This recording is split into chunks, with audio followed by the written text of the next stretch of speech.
नमस्कार दोस्तों, मैं एडवोकेट यशवंत यादव आपका स्वागत करता हूं लॉ एडवाइस में। देखिए, आज की जो वीडियो है लोन रिकवरी एजेंट का जो इतना हरासमेंट बढ़ा हुआ है उस पर पूरी वीडियो है।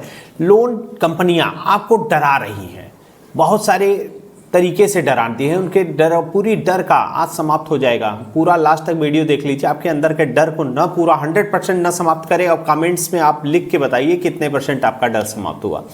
तो ये कंपनियां पूरी जोर लगा देती हैं अपने पैसे को वसूल करने के लिए एजेंटों के माध्यम से, फ़ोन के माध्यम से, और एजेंट आपको परेशान कर रहे हैं, हरास कर रहे हैं। तो कैसे छुटकारा कैसे पाए हैं, रिकवरी एजेंटों से कैसे छुटकारा पाएं, आरबीआई की क्या गाइडलाइन है, क्या उसका पालन करना पड़ेगा। आप मल्टीपल लोन के अगर चक्रव्यूह में फंस गए हैं तो कैसे बाहर निकलेंगे। तो आज की पूरी वीडियो इसी पे है। आपको पूरा कैसे वहां से चक्रव्यूह से बाहर निकलेंगे, मल्टीपल लोन के डिफॉल्टर हैं। तो ये जो दादागिरी इनकी जो बढ़ रही है, जो इनकी रिकवरी एजेंटों के दादागिरी से आप परेशान हो रहे हैं, तो साफ साफ सुन लीजिए। पैसे हैं तो इनके पैसे दे दीजिए, नहीं है तो जो ड्यू टू प्रोसेस जो नियम है वो करना होगा। तो आज की वीडियो में पूरा डिटेल आपको बताएंगे आपको क्या करना है और कैसे करना है, इनसे क्या बचाव है। आज के समय में मल्टीपल लोन डिफॉल्ट हो गए हैं, इनके डिफॉल्टरों की संख्या भी बहुत बढ़ रही है। और बढ़ क्यों रही है? आधार कार्ड पे, पैन कार्ड पे सिविल देखा और सेम डे आपके अकाउंट में पैसे आ जा रहे हैं। और पैसे जितनी आसानी से आ रहे हैं उस हिसाब से उनकी रिपेमेंट की संख्या भी कम होती जा रही, नहीं कर पा रहे हैं, डिफॉल्ट हो जा रहे हैं। और एजेंट अपनी हद पार कर रहे हैं, आपको डरा करके। अगर देखिए, कुछ रिकवरी एजेंट अपनी हद पार करते हैं, कुछ हमारे ऐसे सब्सक्राइबर, हमारे ऐसे क्लाइंट भी हैं जिनके पास रिकवरी एजेंट जाने से डरते हैं। ऐसे भी कंडीशन है, उसका भी कारण है। क्यों? वो लोग हैं जिनको अपने राइट्स पता है, जिनको अपने अधिकार पता है, जिनको मैं बता रहा हूं हाँ ये प्रोसेस है, ये तरीका है, ये करना है, ये नहीं करना है। अगर आपको अपना अधिकार पता रहेगा तब आप कुछ कर पाएंगे, नहीं तो ये तो आप डराओ। जब तक आप डरेंगे तब तक ये डराएंगे, इनका तो काम ही है।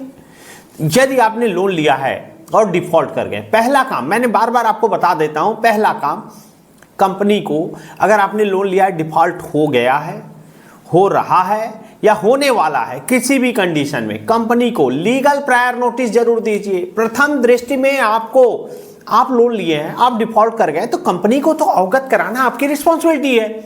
आरबीआई की गाइडलाइन भी है, आरबीआई गाइडलाइन है। अगर आपकी क्या दिक्कत है, समस्या है, परेशानी है, उसको जरिए स्पीड पोस्ट, रजिस्टर्ड डाक से, एडवोकेट के माध्यम से, खुद एडवोकेट बनने की कोशिश न करें इसमें, क्योंकि एडवोकेट जो ड्राफ्टिंग करेगा वो मजबूत ड्राफ्ट बना के देगा। तो उस ड्राफ्ट को बनाते हुए आप कंपनी को जरूर भेज दीजिए। और बैंक को बताना आपकी रिस्पॉन्सिबिलिटी है, क्योंकि बैंक को भी तो पता चलना चाहिए आपकी कंडीशन क्या है। बैंक को क्या सपना नहीं आ रहा है कि मैं आपकी कंडीशन खराब है? आपको लिखित में देना होगा।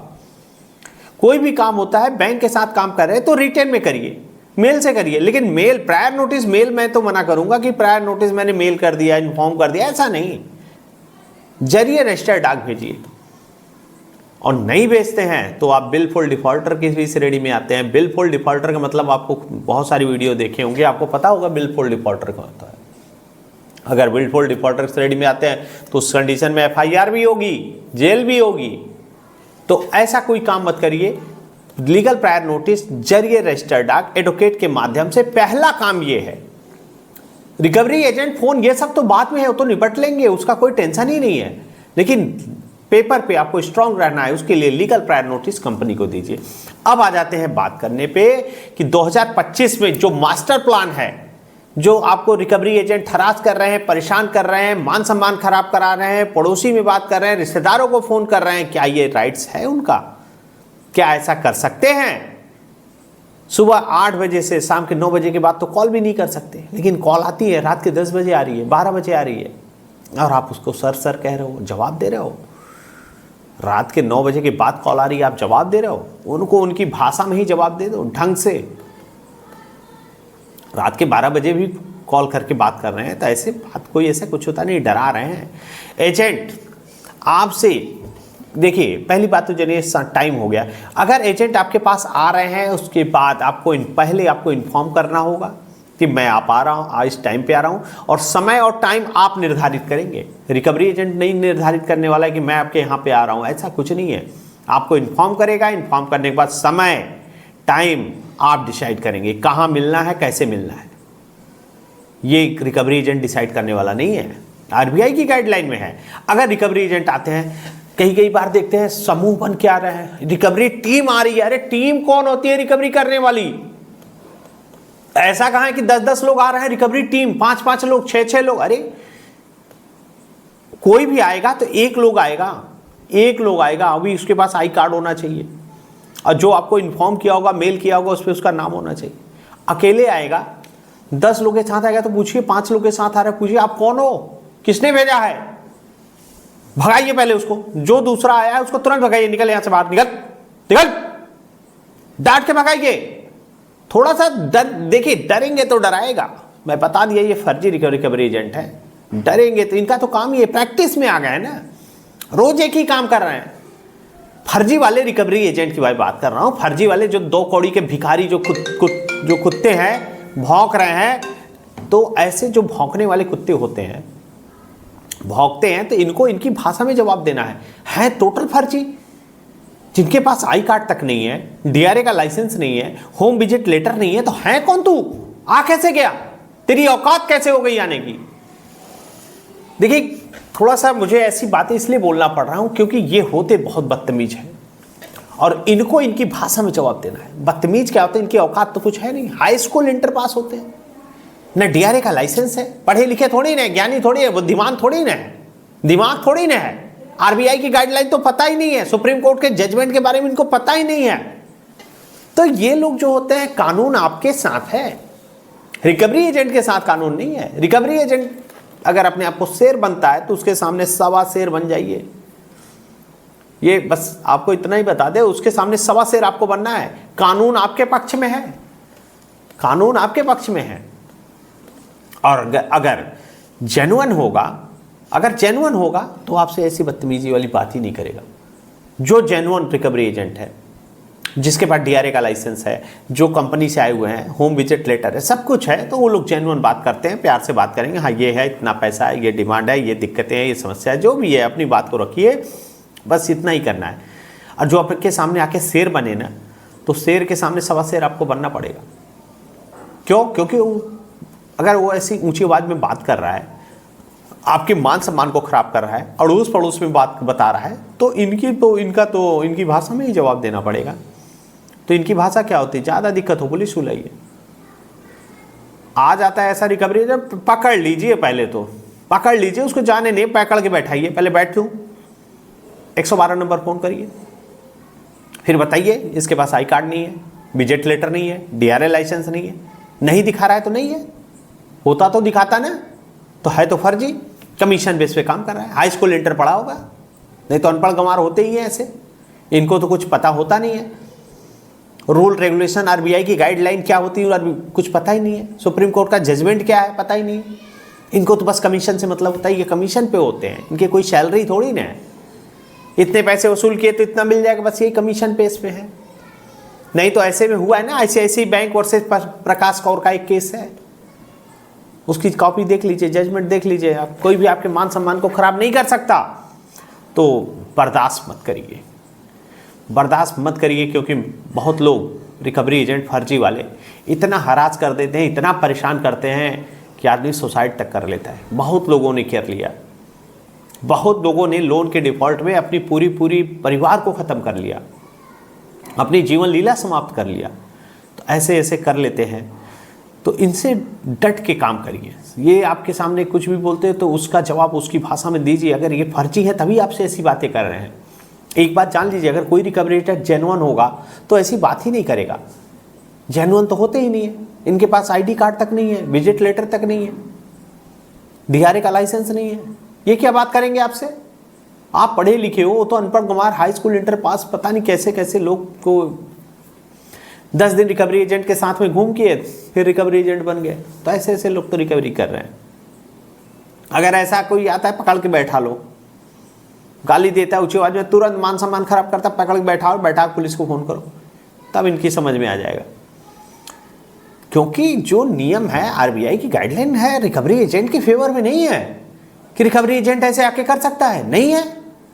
ये तो टोटल गलत कर रहे हैं ना, टोटल गलत कर रहे हैं। तो कभी भी जान लीजिए रिकवरी एजेंट आता है, आप एक इंटीमेशन लेटर रखे रहिए और दो वेरीफाई करने के लिए। अब मैं बता दूं आपको लीगल क्या करना है, इनकी दादागिरी कैसे समाप्त करनी है। आप एक इंटीमेशन लेटर अपने जरिए रजिस्टर्ड, आप अपने किसी एडवोकेट के माध्यम से या आप हमारे माध्यम से इंटीमेशन लेटर ले लीजिए। इंटीमेशन लेटर लेकर के कहिए रिकवरी एजेंट हो, अगर जेन्युइन है तो आप इस पर अपनी साइन कर दीजिए, अपनी एम्प्लॉयमेंट आईडी, एम्प्लॉय आईडी जो होती है एम्प्लॉय आईडी लिख दीजिए। अगर जेन्युइन होगा, अगर जेन्युइन होगा तब तो साइन करेगा, बात करेगा। अगर ये जेन्युइन नहीं है तो भाग जाएगा, आपके साइन करके नहीं देगा। इसकी औकात नहीं है कि अपना एम्प्लॉयमेंट आईडी, एम्प्लॉय आईडी और सिग्नेचर करे। तो इनको वेरीफाई करने का सबसे अच्छा तरीका यही है।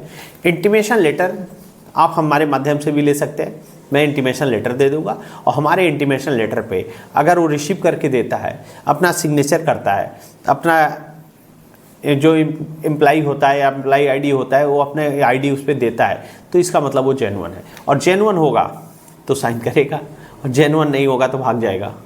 ऐसे हमारे बहुत सारे क्लाइंट हैं, बहुत सारे सब्सक्राइबर हैं जिन्होंने इंटीमेशन लेटर पे साइन करने के लिए कहा और वो साइन करने से भाग रहे हैं। तो अगर साइन करने से भाग रहे हैं इसका मतलब वो जेन्युइन है ही नहीं। जेन्युइन होते तो साइन करते, जेन्युइन होते तो साइन करते, लेकिन वो जेन्युइन नहीं है इसलिए साइन नहीं करने की उनकी हिम्मत ही नहीं पड़ेगी। तो बस उनको वेरीफाई करने का यही तरीका है। आप इंटीमेशन लेटर रखे रहिए, प्रिंट आउट करके 2-3-4 रखे रहिए। कोई भी आए बस ये इंटीमेशन लेटर है, जो चीज़ें कहनी है ये रिटन में है, आप इस पर साइन करिए, अपना एक कॉपी हमें रिसीव करा दीजिए, अपना एम्प्लॉयमेंट नंबर दे दीजिए, बस आप चाहिए। यही तो करना है, यही तो करना है। तो रिकवरी एजेंट को फिल्टर करिए कि ये फर्जी है कि जेन्युइन है, और इनसे डरेंगे तो ये डराएंगे, नहीं डरेंगे तो इनके पक्ष में कुछ है ही नहीं। ऐसा नहीं है कि रिकवरी एजेंट ऐसा कर सकते हैं। अगर ऐसा ही कर सकते तो पहले ये था कहते मैं आपके नाम पे FIR करा दूँ। अरे तुम्हारी औकात है तुम FIR करा दोगे? FIR अगर करा सकते तो पहले FIR करते तब आते। FIR नहीं होता। मैंने बार बार आपको बताया है, लोन लिए हैं, डिफ़ॉल्ट हो गए हैं, EMI नहीं दे पा रहे हैं, ये कोई अपराध की श्रेणी में नहीं है कि आप अपराधी हैं, आपके नाम पे FIR हो। आपके नाम पे किसी थाने में, किसी चौकी में FIR दर्ज नहीं हो सकती। लोन की EMI का डिफ़ॉल्ट होना क्राइम नहीं है। लोन की EMI डिफ़ॉल्ट होने में FIR दर्ज नहीं हो सकती। ये मेंशन कर लीजिए, नोट कर लीजिए। और उसके बाद वीडियो के कमेंट्स में जरूर बताइए कि आपके अंदर के जो डर है रिकवरी एजेंटों का कितना % खत्म हुआ। 100, 90, जिसका जितना % डर हो। आधा लग रहा है कि नहीं आते हैं तो डर जाते हैं, तो 50% लिखिए, जो जितना डर रहा है, ताकि हम भी कमेंट देखेंगे तो हमें भी अच्छा लगेगा कि हमारे जो सब्सक्राइबर हैं, हमारे जो क्लाइंट हैं, वो कितना निडर हो चुके हैं, आपके अपने अधिकार को जाने कि नहीं जाने। इतने दिन से वीडियो देख रहे हैं, अगर आप हमारे अधिकार को नहीं जान पाए, कहीं ना कहीं हमारी कुछ कमी रही होगी कि मैं आपको समझा नहीं पाया। अब इतनी सरल भाषा में मैं समझाता हूँ, इतनी सरल भाषा कि यूट्यूब पे आपको कोई समझाने वाला नहीं होगा। यूट्यूब पे बहुत सारे लोग हैं, बहुत सारे लोग आ जाते हैं, पता नहीं एडवोकेट है भी कि नहीं है, तो बहुत कंडीशन चलती है, बहुत कुछ रहता है, लेकिन जो रियल होता है ना वो दिखता है कि मैं रियल हूँ। बहुत तो फेक भी ऐसे ही बनाने लगे हैं, वीडियो कुछ भी बनाने लगते हैं, कोट पहन लिए बैठ गए, कौन देख रहा है क्या नहीं है। तो जो रियल होगा ना वो कॉन्फिडेंट से बात करता है कि हाँ मैं रियल हूँ, मैं लेटर देता हूँ, प्रायर लीगल प्रायर नोटिस दे रहा हूँ या प्रायर नोटिस दे, उस पर अपना नाम लिखता हूँ, अपना एड्रेस लिखता हूँ, अपना ईमेल आईडी, अपना चैम्बर नंबर, सब कुछ हमारा होता है, रजिस्टर्ड डाक से जाता है, तो सब कुछ रहता है। जो रियल होगा तो वो काम करेगा, जो रियल नहीं होगा तो काम कर ही नहीं सकता। यही वेरीफाई ये भी करिए, जो रियल होगा वो ऐसा काम कह ही नहीं सकता ना, जो रियल है वही तो दे पाएगा। अपने स्टैंप लगा करके, सिग्नेचर करके, email ID, mobile number, chamber number, सब कुछ दे रहा है, रजिस्ट्रेशन नंबर, एडवोकेट का रजिस्ट्रेशन नंबर होता है, तो सब कुछ दे रहा है। अगर रियल है तो दे रहा है, अगर रियल नहीं है तो नहीं देगा। तो ऐसे भ्रमों में भी न पड़े। बहुत लोग हैं आ जाते हैं, और बहुत सारे लोग ऐसे भी हमारे जानने वाले हैं, वो लोग बताते हैं सर मैं आपकी वीडियो देख के बहुत खुश हुआ, मैं भी चैनल बना लिया हूँ, मैं भी वीडियो बनाया, मुझे भी अच्छा लगता है। क्यों? क्योंकि कोई लोग कुछ बचाव कर रहा है, क्योंकि कितने लोग भी लोन के बारे में बता रहे हैं तो कहीं ना कहीं किसी का भला कर रहे हैं। अगर आप किसी का भला कर रहे हैं तो मुझे बड़ी खुशी होती है। मैं चाहता हूं मेरे क्लाइंट एकदम निडर रहें, उनके अंदर डर नाम की कोई चीज़ न रहे। इसलिए आपके राइट्स, आपके अधिकार जो जेन्युइन है वही तो बता रहा हूं। अगर आपके पास नोटिस आती है, रिकॉल नोटिस, उसका जवाब दीजिए, डिमांड नोटिस, उसका जवाब दीजिए, आर्बिट्रेशन नोटिस, उसका आपत्ति दीजिए, सुप्रीम कोर्ट का जजमेंट कॉपी लगा के दीजिए। उसके बाद मैक्सिमम क्या हो सकता है, payment and settlement act section 25, cheque दिए हैं तो NI एक्ट, चेक बाउंस का केस, तो यही तो होगा, सेम डे बेल हो जाती है, सेम डे बेल हो जाती है। अगर आपके पास कलकत्ता में, अहमदाबाद या जयपुर में कहीं पे भी हो तो आप हमारे एडवोकेट हैं, मैं आपको प्रोवाइड करा दूंगा, आपकी बेल करा दूंगा। आगे का कोई दिक्कत हो, समस्या हो, परेशानी, किसी भी तरह का कुछ भी हो, आप हमसे संपर्क करिए, आगे का प्रोसेस हम कर लेंगे। मैं अपनी बातों को अब यहीं समाप्त करता हूँ। जय हिंद, जय भारत, नमस्कार।